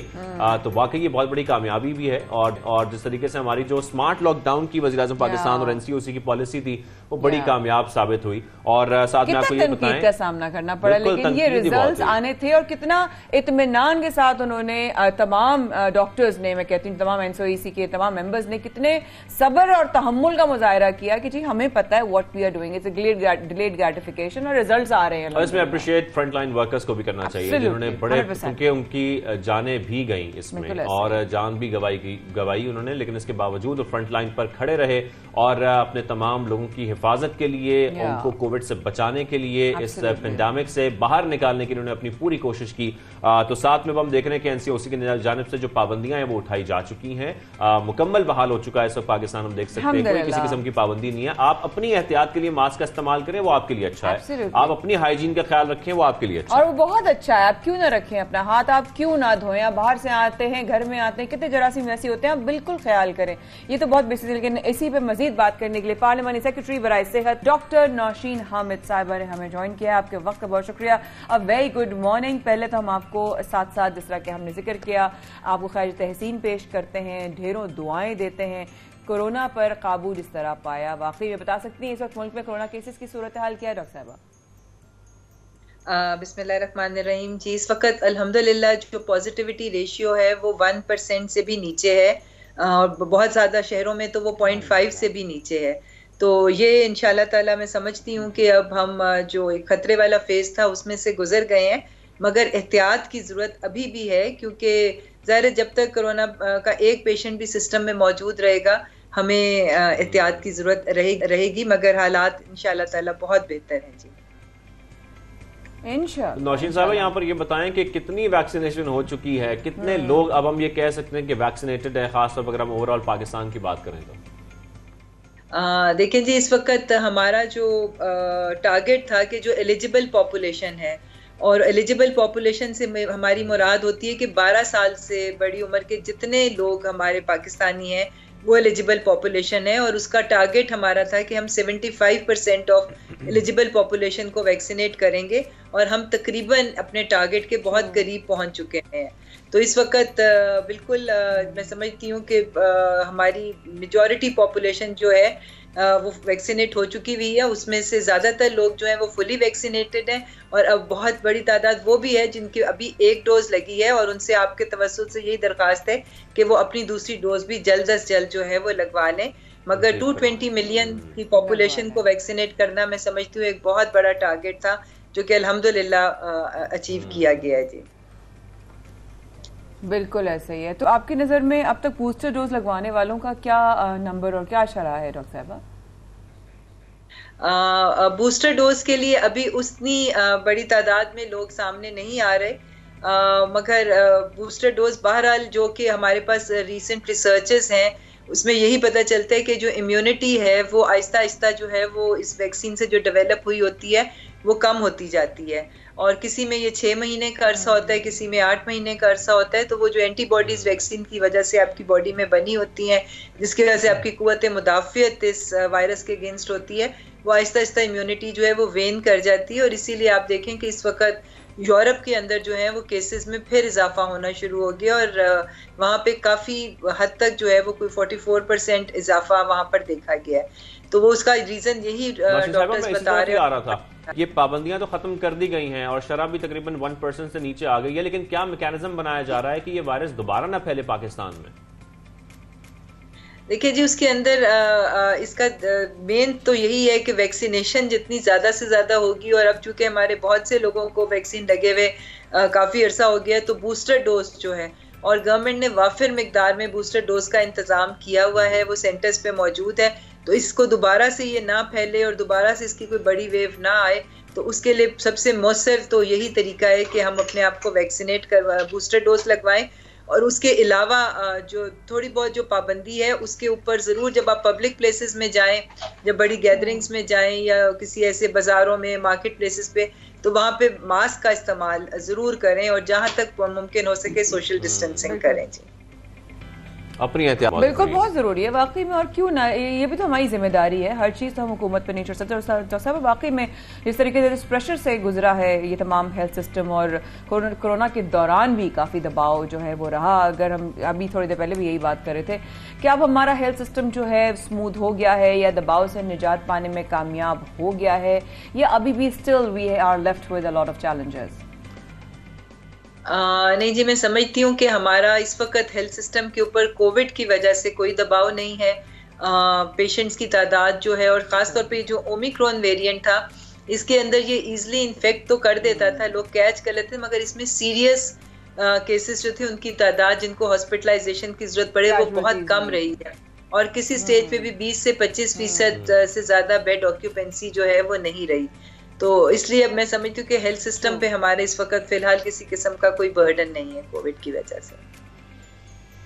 बिल्कुल बिल्कुल ठीक है। सो हमारी तरफ से ढेरों दुआएं आप सब लोगों के लिए डॉक्टर साहिबा, और ख़ासकर आप हमेशा आती हैं और आकर हमारे लिए बहुत सारे हमारे सवालात को क्लैरिटी के साथ जो है जवाब भी देती हैं, साथ साथ रहनुमाई भी देती हैं। Thank you so much. हमारे साथ मौजूद पार्लियामानी सेक्रेटरी बराए सेहत डॉक्टर नशीन अहमद साहिबा हमारे साथ मौजूद थी। आपके वक्त बहुत शुक्रिया। You have a very blessed day. और अब अगर आगे बढ़ें शाहजेब, तो मौसम जब बदलता है तो सबसे पहली चीज़ क्या नज़र आती है? बहुत सारी हमें जो वायरल इन्फेक्शंस नजर आते हैं, बीमारियां नजर आती हैं। और अभी भी हम यही देख रहे हैं कि बहुत सारे बच्चों में खास तौर पर, इवन बड़ों में भी हम बहुत नोट कर रहे हैं आजकल। बच्चों में और बड़ों में, बिल्कुल बच्चों में और बड़ों में, इसको वाइस वर्सा हम कर सकते हैं। तो इस वक्त जो है वो डायरिया की प्रॉब्लम बहुत ज्यादा नजर आ रही है, उसमें काफी पेरेंट्स भी परेशान है, इवन हमारे एक टीम मेंबर भी हैं जो इस वक्त बड़े परेशान है। सब परेशान है, सबके छोटे छोटे बेबी जो है ना बीमार हुए हुए, उनकी तबीयतें खराब हो रही है, उनको डायरिया भी हो रहा है और उनको वीकनेस भी हो रही है, क्योंकि बच्चों को जब होता है डायरिया तो ऑब्वियसली उनका इम्यून सिस्टम थोड़ा सा जो है ना वो होता तो मजबूत है, लेकिन कमजोरी हो जाती है। डायरिया जिसी को भी, बड़े कितने लोगों को जाता है, लोग गिर जाते हैं, तो हम बच्चों का क्या कसूर है। लेकिन इंशाल्लाह बहुत सारी दुआएं और हमारे सब बच्चों के लिए, जितने भी हमारे बच्चे पाकिस्तान में जितने भी बच्चे हैं और बाहर भी कितने बच्चे हैं, सबको अल्लाह ताला सेहत दे। हमारे साथ इसी पे मामले में मजीद बात करने के लिए हमारी मोस्ट फेवरेट हमारी टीम मेंबर की तरह है, हमें ज्वाइन किया है paediatrician paediatrics director maternal and child health IRD Pakistan doctor अनोखी खानम ने। कैसी है डॉक्टर साहब? डॉक्टर साहब का नाम तो इतना सा, लेकिन आपको तारुफ है ना वो इतना लंबा हो जाता है कि मुझे लगता है जितने शोज के सबसे लंबा तारुफ आपका होता है। हम बताएं डॉक्टर अनोखी खानम आएंगी ना तो हमें पूरा इंट्रोडक्शन कराना है। और हमारी फेवरेट भी तो है ना, वो हम क्या करें, आप your member of the team तो हमें कहना भी पड़ता है, your member of the team. How are you doing? How is life? Fine, thank you so much for taking out time. Doctor साहब बेबीज बिल्कुल, अब हमारा आज यही टॉपिक है, ये बच्चों में डायरिया की प्रॉब्लम आजकल बहुत ज्यादा नजर आ रही है, ये क्या वजह है? तो जैसे आपने बोला था वायरस, ज्यादा तौर पर आई एम रियली ग्लैड कि उन्होंने बोला है कि वायरल और वायरस के लिए मैं पहली बोलूंगी कि एंटीबायोटिक्स की जरूरत नहीं होती है जब वायरल होती है ना। ये जो गैस्ट्रोएंटेराइटिस होती है, डायरिया होती है, ये आमतौर ओरल फीकल रूट से ट्रांसमिशन होती है। इसका मतलब है अगर कोई बीमार है, बाथरूम जाता है, सही से नहीं साफ करते हाथ और किसी और को के खाना या पानी को छूता है ना, दैट्स हाउ इट्स इसी तरीके से ट्रांसमिशन हो जाती है। ठीक है, आमतौर पर वायरल होती है, इसका मतलब है इसकी कोई ट्रीटमेंट नहीं है। ये अपने वक्त पर ही ठीक होगा, अपने वक्त पर ही ठीक होती है। ये 1 हफ्ते तक चल सकती है। डायरिया 1 हफ्ते तक चल सकती है। ठीक है, viral diarrhoea can be very profuse, बहुत सारा पानी निकल आ सकता है, मगर 1 हफ्ते तक चल सकती है। मैं जो बोलती हूँ की कंपोनेंट पेरेंट्स के लिए रिहाइड्रेशन, ORS ORS ORS, पता नहीं 50 साल इलेक्ट्रोलाइट्स नॉट इलेक्ट्रोलाइट्स, ORS बस ORS, क्योंकि लोग ये पावर ड्रिंक्स देते हैं, ये जो डिफरेंट ब्रांड्स की होती है ना, प्लीज नहीं देना, ये बच्चों के लिए नहीं है, ये डायरिया को ज्यादा खराब कर सकती है। ORS या ORS की जो भी ब्रांड है वो ही देना है। रिहाइड्रेट करना है, रिहाइड्रेट करना है, ये रिहाइड्रेट करना है। ये 50 साल से ज्यादा हम पाकिस्तान में कह रहे हैं। टीवी अगर आप हमारे वालिदैन ये बताते रहे बस ORS पीना है जब आपको ये प्रॉब्लम हो, से ORS, क्योंकि उसमें सही वाली बैलेंस होती है पेट के लिए। इलेक्ट्रोलाइट और ग्लूकोज की सही बैलेंस होती है पेट के लिए।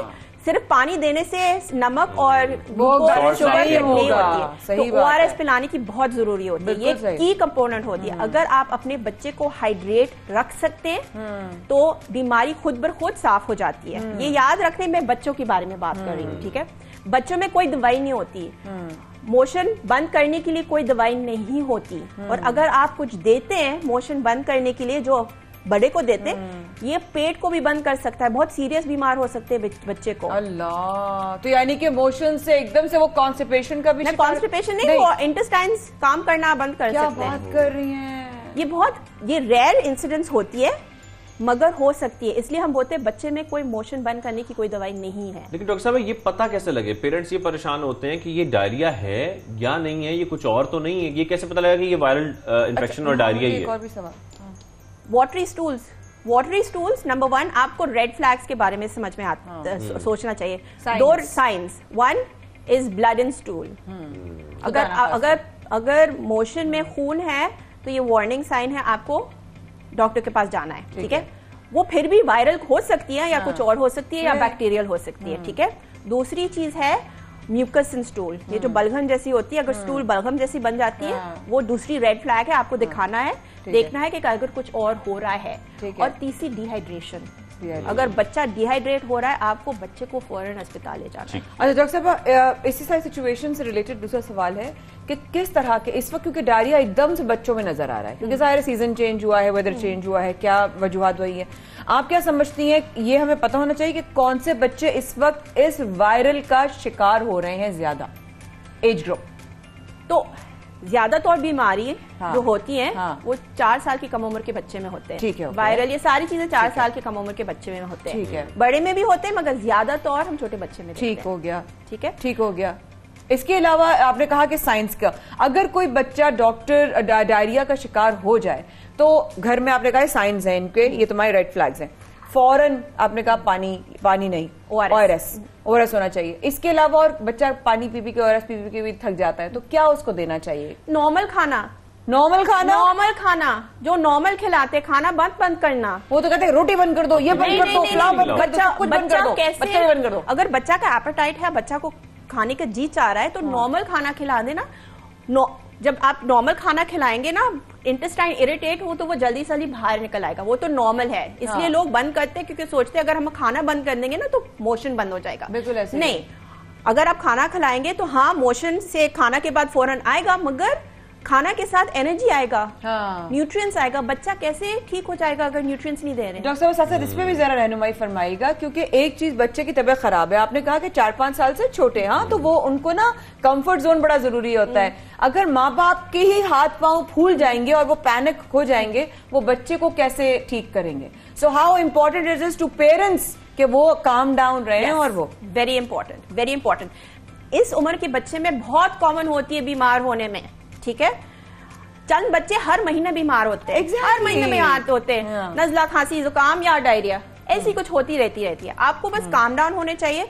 मैं जो अपनी पेरेंट्स को बताती हूँ, हम जो है ना एडल्ट्स, हमारे जिस्म में इम्यून सिस्टम होती है, जैसे सोच लेना स्टोरेज रूम्स, हमारी स्टोरेज रूम्स, मेमोरी सेल्स बहुत है। हमारी जिस्म में मेमोरी होती है इतनी ढेर ढेर ढेर ढेर करोड़ पर करोड़ की बीमारी के बारे में, ठीक है? मगर इन छोटे बच्चे की मेमोरी सेल्स जो स्टोर रूम है इतने सारा नहीं है, तो इसलिए जब ये एक्सपोज होते हैं तो कभी कभार बीमार भी होते हैं। डॉक्टर ज्यादातर ये कहते हैं, खासतौर में वालिदैन को, कि भाई बच्चे को आप फला चीज करें, जैसे कि आप भी कह रही हैं कि ये भी खिलाएं, नॉर्मल डाइट दें, ORS भी दें, ये कहा तो जाता है, लेकिन प्रॉब्लम ये आती है कि बच्चे खा नहीं रहे होते, उनको जबरदस्ती या तो खिलाना पड़ता है या वो उसको खा ही नहीं रहे होते बिल्कुल ही, और उसको मना कर देते हैं, वो रो रहे होते हैं बहुत बुरी तरह। बहुत ट्राई करते हैं, मैं अक्सर कहती हूँ मुझे नहीं खाना। दो, जबरदस्ती मत खिलाना, नहीं खिलाना, जबरदस्ती मत खिलाना। अगर बच्चा आपके साथ लड़ रहा है तो मतलब वो इतना बुरा हालत नहीं है, ठीक है?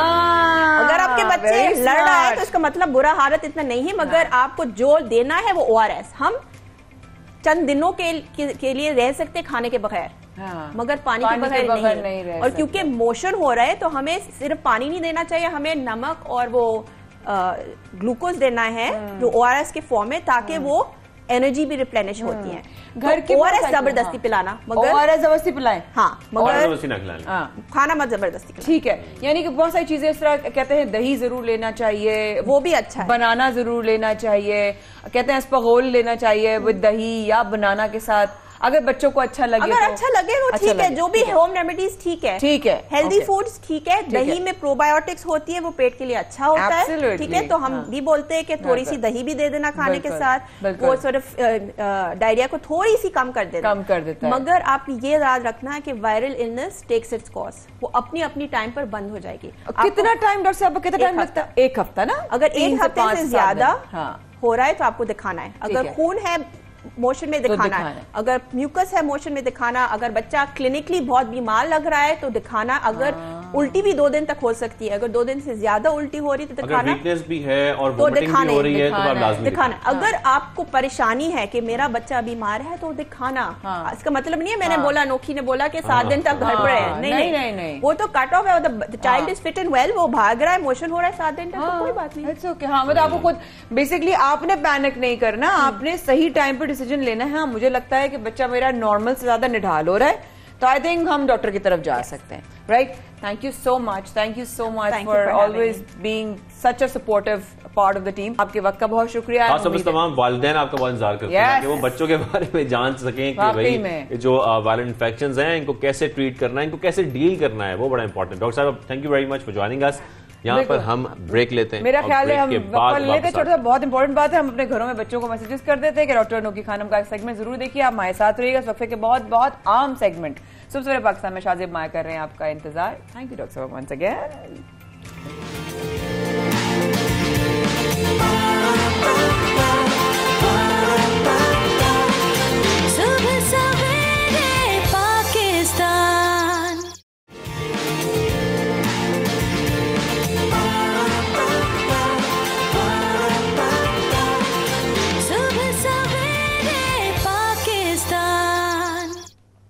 वेलकम बैक, आप देख रहे हैं सुबह सवेरे पाकिस्तान, माया खान और शाहजेब अहमद के साथ। और अब हम कुछ रुक करते हैं बलोचिस्तान की साहिली पट्टी का, जो कि साहिली पट्टी मुझे बहुत पसंद है क्योंकि वहाँ की जो बीच है, वहाँ की जो साहिली पट्टी है वो बहुत ही खूबसूरत है। क्या बात है जी, मैं तो वहाँ जाके बड़ा एंजॉय करता हूँ, खासतौर पर जब मैंने लास्ट टाइम गोल्डन बीच देखी थी तो मुझे एहसास हुआ कि पाकिस्तान की बीचेस कितनी खूबसूरत हैं। साथ में आपको ये इल्म होगा कि समंदर किनारे मुसवरी भी की जाती है रेत के साथ, जिसको सैंड आर्ट कहते हैं।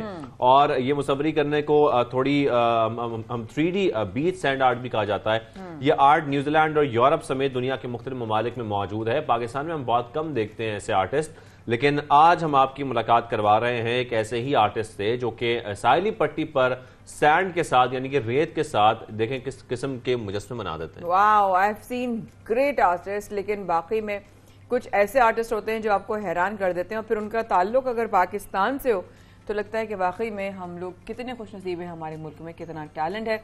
बढ़ते हुए लम्हात ऑब्वियसली बहुत सारी सवालात लेके आ रहे हैं, लेकिन इस वक्त सैन आर्टिस्ट से आपकी जो है वो मुलाकात करवाते हैं। इनका नाम है ज़बीउल्लाह। बिल्कुल, सैन आर्टिस्ट हमारे साथ मौजूद हैं। आपको खुशामदीद करेंगे। ज़बीउल्लाह, कैसे आप? खैरियत से हैं? ठीक ठाक हैं? सबसे पहले तो ये बताएं कि आपने सैंड आर्ट कब से शुरू किया, किससे सीखा और कितना अरसा हो गया आपको ये सैंड आर्ट करते हुए?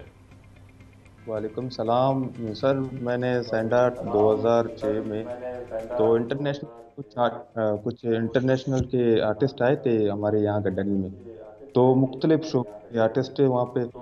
तो मैंने वहाँ पे देख लिया था वो चाइनीज़ का जो वो बना रहे थे वो चिकनी मिट्टी से, तो उस पर थोड़ा बहुत मेरा और मेरा उस्ताद था मरूम राशिद, मेरा उस्ताद है। तो हम लोग इनके बाद तो कभी कभार अपने इलाके गड्डानी के साहिल समंदर पे सैंड आर्ट के मुजस्मे बनाते थे। तो चलते चलते मेरा मरूम राशिद अकबर रोड एक्सीडेंट हुआ, तो इसके बाद मैं बिल्कुल अधूरा रह गया, क्योंकि मेरा उस्ताद नहीं था तो मैं अधूरा ही रह गया था। तो 2019 में गौर साहब ने इनवाइट किया था कि ग्वादर में सैंड आर्ट के प्रोग्राम हो रहे हैं, तो मैंने इनवाइट कबूल किया। तो अल्हम्दुलिल्लाह वहाँ पे 20 पार्टिसिपेशन थे, तो उनमें से मैं डिस्ट्रिक्ट लसबिल्ला का एक ही था। तो हम लोगों ने वहाँ पे डिस्ट्रिक्ट ग्वादर में दूसरी नंबर ली। फिर इसके बाद नॉर्मली सैंड आर्ट 2020 में हुआ, फिर 2021 में आल बलूचिस्तान का सैंड आर्ट हुआ था। तो उसमें से अल्हम्दुलिल्लाह मैंने अपना मेरे टीम में मरूम राशिद अकबर राशिद आर्टिस्ट गड्डानी ने पूरे आल बलूचिस्तान में पहली नंबर हासिल की। वाओ, बहुत ज़बरदस्त बात है साहब।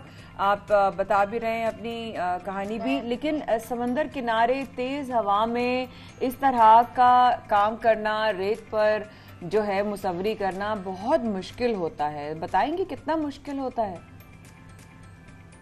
जी बिल्कुल सही बात कहा। वहाँ पे हवा की रफ्तार और ये पानी का यानी जवार बोलते हैं, लो वाटर हाई वाटर, वो भी बहुत ख्याल करना पड़ता है हम लोग को, क्योंकि हम लोग लो वाटर में चले जाते हैं। तो मंथली यानी महीने में एक दफ़ा तो 7 दिन जवार के होते हैं, जवार बोलते हैं लो वाटर हाई वाटर का।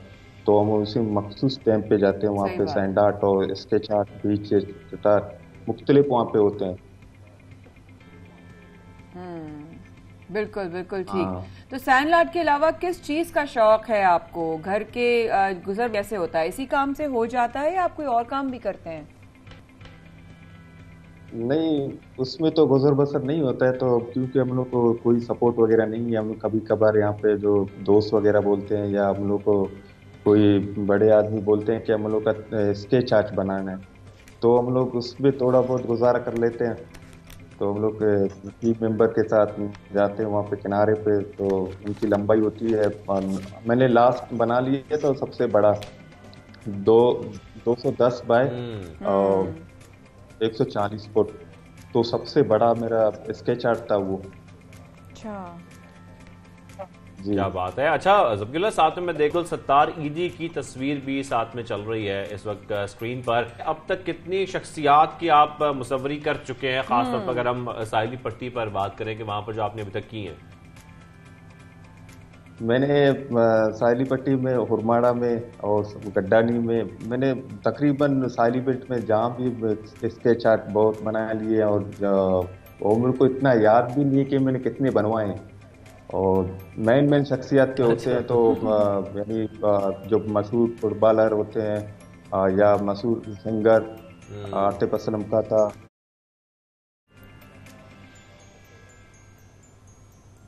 अच्छा। और साथ में ज़बीहुल्लाह, जब किसी के अंदर ऐसा टैलेंट होता है और वो जब कोई चीज़ सीख जाता है तो हम उम्मीद करते हैं और उसकी अपनी ख्वाहिश भी अक्सर हम देखते हैं कि होती है कि वो बाकियों को भी सिखाए, बच्चों को भी सिखाए। जो दीगर बच्चे आपके आसपास हैं, क्या आप उनको कोई ट्रेनिंग भी दे रहे हैं आजकल, कुछ सिखा भी रहे हैं सैंड आर्ट के हवाले से?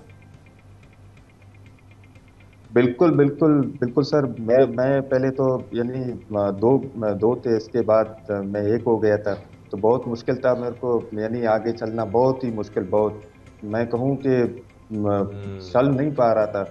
तो नॉर्मली हम लोग 4 लड़के थे, तो मेरा भाई समीर शौकत और मेरे उस्ताद के जो भाई थे काशिफ और कबीर, इसके बाद अभी अल्हम्दुलिल्लाह और मेरे टीम मेंबर 74 हैं, 74। अच्छा जी जी। अच्छा ज़बीहुल्लाह, ये जो आर्ट है ये न्यूजीलैंड में, यूरोप में, पूरी दुनिया में मुख्तलिफ ममालिक में मौजूद है। इसके आर्टिस्ट बड़ा काम भी करते हैं, फिर साथ में वो भी ऑब्वियसली उनको पूरी दुनिया में उनकी तारीफ भी होती है, फिर वो अच्छा कमा भी लेते हैं, उससे मुकाबले भी होते हैं। आपने कभी प्लान किया है, आपने कभी मुकाबले में हिस्सा लिया है, या आपको किसी ने जिक्र किया है जाने के लिए, कोई रास्ता निकाला है ताकि आप आगे बढ़ सकें और हिस्सा बन सकें ऐसे मुकाबलों का? मैंने कोशिश अपने तरफ से बहुत की है, मगर वो कोई यहाँ पे सपोर्ट वगैरह है ना, हुकूमती सत्ता से कोई हम लोग को सपोर्ट मिला है, ना कोई बड़े लोगों की तरफ से फिलहाल कुछ भी नहीं है। अपने तहत यहाँ तक हम लोग आ गए, ये अल्लाह का लाख लाख शुक्र है। मैं शुक्रगुजार हूँ। मेरे कुछ सीनियर थे, उन लोगों ने भी मेरे को यहाँ तक पहुँचाया, क्योंकि मेरा यहाँ आना बहुत ही मुश्किल है। क्या पैगाम देना चाहते हैं उन तमाम लोगों को, उन तमाम आर्टिस्ट को जो कि टैलेंट रखते हैं पाकिस्तान में? इवन आपके बलूचिस्तान में बहुत सारे ऐसे नौजवान होंगे जिनके अंदर बहुत मुख्तलिफ किस्म के, मुख्तलिफ इक़साम के टैलेंट होंगे। आप उनको क्या पैगाम देना चाहते हैं? अगर आपको सपोर्ट नहीं भी मिल रही तो वो अपना सफ़र जारी रखें, अपना टैलेंट दिखाते रहें, कहीं ना कहीं इंशाअल्लाह उनको कोई ना कोई चांस बन जाएगा, कुछ मिल जाएगा। जी सर, असल में हम लोग के बलूचिस्तान में टैलेंट की तो कोई कमी नहीं, जहाँ भी देखो टैलेंट ही टैलेंट है। मैं इतना कहूँगा कि जो बलूचिस्तान में जो टैलेंट है या पूरी पाकिस्तान में, उसमें कोई कमी नहीं है। हम लोग के इलाके में यहाँ सैंड आर्ट, स्केच आर्ट, फिलहाल बलूचिस्तान के जो यहाँ से स्टार्ट हुआ है सैंड आर्ट, या अगर देखा जाए कि पाकिस्तान में और दूसरे इलाकों में इस तरह के सैंड आर्ट वगैरह स्केच आर्ट नहीं बनाते हैं, तो हम लोग के साहिल बलूचिस्तान में ऐसे बहुत सारे काम करते हैं नौजवान, और सिखाते भी हैं हम लोग अपनी तरफ से अल्हम्दुलिल्लाह, क्योंकि पहले इस चीज़ में बहुत अच्छा लगा आपसे मिलकर। बिल्कुल ज़बीहुल्लाह, तमाम दुआएं आपके साथ हैं और उम्मीद करते हैं कि आप ऐसे आगे बढ़ते रहें और ये सैंड आर्ट को प्रमोट भी करें, खासतौर पर पाकिस्तान में। वो तमाम नौजवान जो ये करना चाहते हैं उनके लिए आप एक इंस्पिरेशन भी यकीनी तौर पर हैं और वो आपसे सीख भी सकते हैं। ये बहुत अच्छी बात है कि आप वहां पर इर्द गिर्द के बच्चों को, नौजवानों को सिखा भी रहे हैं। Thank you very much Zabihullah, आपने हमें सबसे पहले पाकिस्तान में ज्वाइन किया और सैंड आर्ट के हवाले से बलूचिस्तान से जो हमने टैलेंट से आपकी मुलाकात करवाई है, वो हमने भी देखा कि कितना खूबसूरत वहां पर काम हो रहा है। मुझे लगता है बहुत पसंद आया, बहुत पसंद आया। और अब जब अगला सेगमेंट की बात करूंगी, मैं इतनी ज्यादा इंट्रीग्ड हूं बताने के लिए, क्योंकि मैं बहुत बड़ी खुद फैन हूं सुपर हीरोज की और साई-फाई फिल्म्स की। मैं एक बहुत ही पुरानी फैन भी हूँ और बहुत ही डाई हार्ड फैन हूँ। कोई भी अगर मैं साथ सुपर हीरो स्पाइडरमैन तो बाहर निकलने के बाद हम सब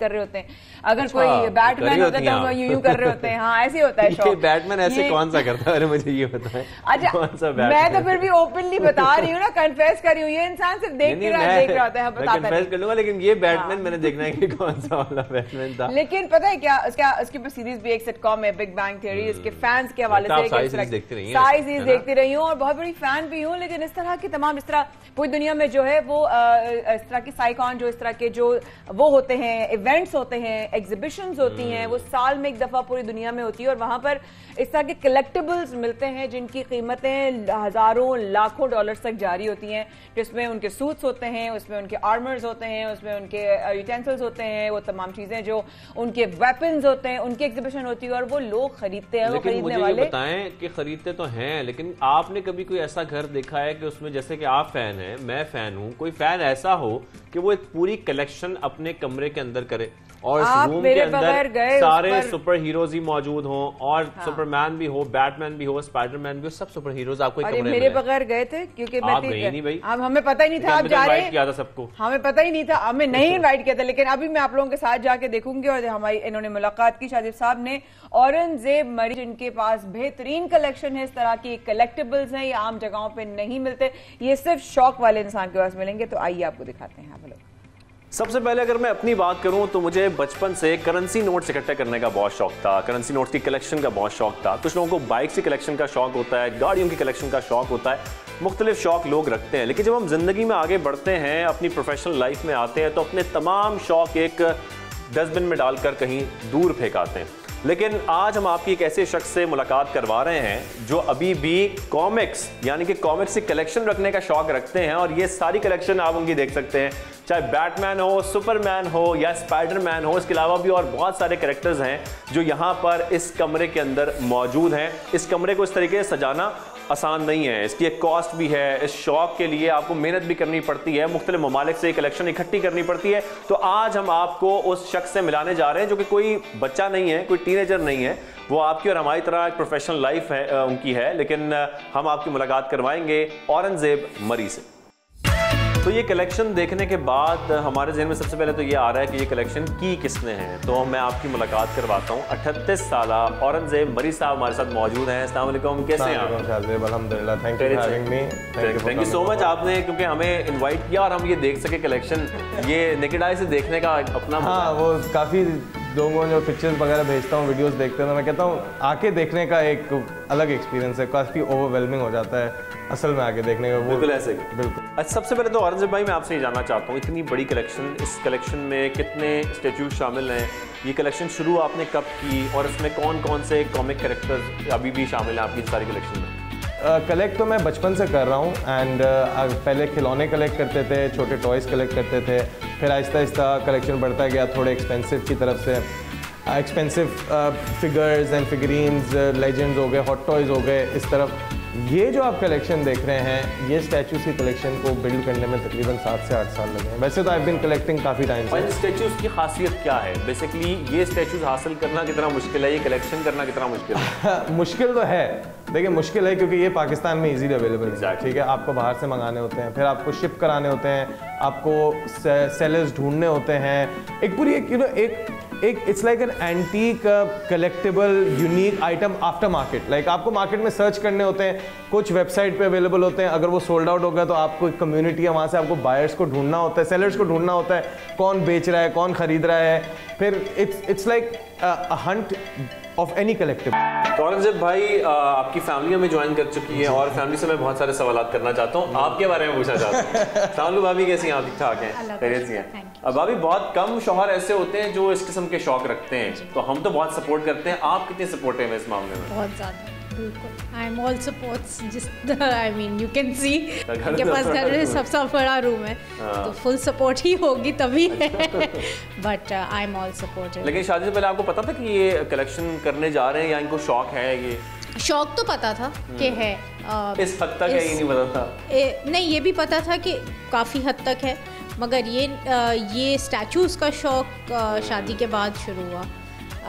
तो उसके बाद आई फील कुछ इसमें बुरा शौक नहीं था, बहुत अच्छा था, इंटरेस्टिंग था, मुझे बिल्कुल शौक नहीं था। मैं अभी भी बहुत कंफ्यूज होती हूँ इनमें। अच्छा। बस कैरेक्टर्स पता है, बाकी ये डिवीजन। आपको कॉमिक्स का इतना शौक नहीं था? मैं कॉमिक्स बिल्कुल नहीं पढ़ती, मैंने मूवीज भी जो है सुपर हीरो की शादी के बाद ही देखना शुरू किया, इन लोगों ने शुरू किया, बाद में जिस दिन पहला स्टैचू घर आया था तो उस दिन आपकी क्या फीलिंग्स थी और आपने क्या कहा था इनसे? कुछ भी नहीं। कुछ भी नहीं? मैंने कहा जी बड़ा अच्छा है, मैंने कहा जी बहुत अच्छा है जी, बिल्कुल। मुझे तब समझ नहीं थी, बट विद टाइम बहुत सारे ऐसे पीसेस हैं जो औरंगजेब को अच्छे नहीं लगते और मुझे अच्छे लगते हैं, और मैंने सेलेक्ट किए थे, जैसे पॉइजन आइवी, और इनको नहीं चाहिए था। यानी कि आप आयशा साहब का वो शौक डेवलप हो गया कि आप कहती हैं कि आप मेरे पसंद के स्टैचूज यहाँ होने चाहिए? जी, क्योंकि इनको सिर्फ सुपरमैन का ज़्यादा शौक है मुझे जी। बाकी ये कि जो इंट्रिकेट डिटेल्स वाले और डिटेल्ड स्टैचूज़ होते हैं कुछ, या वो मुझे ज़रा ज़्यादा टेम्प्ट करते हैं। जैसे मैं इनको बहुत बड़ा कहती हूँ ट्रांसफॉर्मर्स के लिए, वो बड़े अच्छे हैं, वो इनको बिल्कुल शौक नहीं है। कॉमिक कैरेक्टर्स में बच्चों का बड़ा शौक होता है भाई, और माशाल्लाह आपके जो दोनों बच्चे हैं उनको भी मैंने सुना है कि बड़ा शौक है। मैंने सबसे पहले तो मुझे ये बताया कि जब पापा की सारी कलेक्शन देखती हैं तो आपको फील होता है कि अब आपको भी कॉमिक कैरेक्टर्स की या मुख्तलिफ कैरेक्टर्स की, सुपर हीरोज की कलेक्शन करनी चाहिए, या आपको शौक है इसका? नहीं है? फेवरेट कॉमिक कैरेक्टर ऐसे कौन सा है?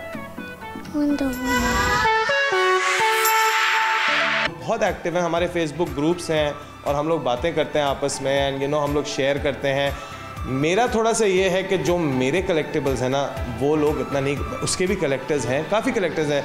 मैं जैसे हमेशा कहता हूँ, मैं अपने आप को सबसे बड़ा कलेक्टर नहीं मानता, क्योंकि हाँ मैं एक अच्छा कलेक्टर हूँ, बट बहुत बड़े बड़े कलेक्टर्स भी हैं यहाँ पे, ठीक है। बट ये एक मसला यहाँ पे है कि ये बहुत क्लोज निट कम्युनिटी है, ये उस तरह पब्लिक नहीं हुई है जिस तरह दूसरी कम्युनिटीज़ यहाँ पे। आखिर में आप क्या कहना चाहते हैं उन तमाम लोगों को जो कोई भी शौक रखते हैं और अपनी किसी भी एज में उस शौक को पूरा करना चाहते हैं, कंटिन्यू करना चाहते हैं? आज हमारे प्रोग्राम के ज़रिए आज हमको क्या कहना चाहते हैं? मैं आपके प्रोग्राम के ज़रिए सबको यही मैसेज देना चाहता हूँ कि कोई भी हॉबी हो, कोई भी हो, आपकी भले स्टैम्प्स कलेक्ट करने हो, आपने कॉइन्स कलेक्ट करना, आपने गाड़ियाँ कलेक्ट करना, कोई भी हॉबी देखें छोटी या बड़ी नहीं होती। चाहे वो आपके पास एक चीज़ हो, चाहे वो आपके पास मेरी तरह 100 चीज़ें हैं, ठीक है। मेरे पास इस वक्त 100 से ज़्यादा स्टैचूज़ हैं। चाहे वो आपके पास एक स्टैचू हो, मैं इसको रेफरेंस तो आपको कलेक्शन का ही, स्टैचू कलेक्शन या फिगर्स का ही दे सकता हूँ, क्योंकि मैंने बाकी चीज़ें नहीं कलेक्ट की। मैं काफ़ी लोग मुझे कहते हैं कि यार तुम्हारा कलेक्शन इतना बड़ा, हमारा नहीं। मैं कहता हूँ देखो, चाहे वो एक फिगर हो, चाहे वो 100 फिगर हो, जब तक आपको खुश रख रहा है ना, you're happy, you're satisfied for your own self. Yeah, there's nothing like it. आप करें, आपका जो शौक है, आप अपना शौक पूरा करें, आप अपने लिए करें, अपनी सेटिस्फैक्शन के लिए करें, आप दुनिया को दिखाने के लिए नहीं करें। Thank you very much Aurangzeb भाई, आपका भी, भाभी आपका भी, और मनत आपका भी, आपने हमें ज्वाइन किया। और आज खासतौर पे इस सेगमेंट के थ्रू यही पैगाम जाता है, जैसे कि औरंगज़ेब भाई कह रहे हैं कि आपका जो भी शौक है, जो भी हॉबी है, सोसाइटल प्रेशर ना लें, उस शौक को पूरा करें। ज़िंदगी छोटी सी है, ये शौक पूरा करने का इनाम है मेरे ख्याल में। बहुत जबरदस्त सैर कराई भाई शाहजेब और आपने औरंगजेब, तो जबरदस्त भाई। I am so proud of your collection. Definitely आके देखूंगी और शाहजेब को मेरा सलाम कहिएगा। घर में सबके लिए बहुत सारी दुआएं और तमाम लोगों पाकिस्तानियों के लिए बहुत सारी वेल विशेस, क्योंकि 4 बजे बहुत अहम इजलास होने वाला है स्टार्ट और हमारी नजरें होंगी न्यूज चैनल्स पर। रखिएगा अपना ख्याल, कल होंगे आपके साथ एक बार फिर शामिल बराह रास्त सुबह पाकिस्तान में। शाहजेब और माया को दीजिए सिर्फ कल तक के लिए इजाजत। अल्लाह हाफिज।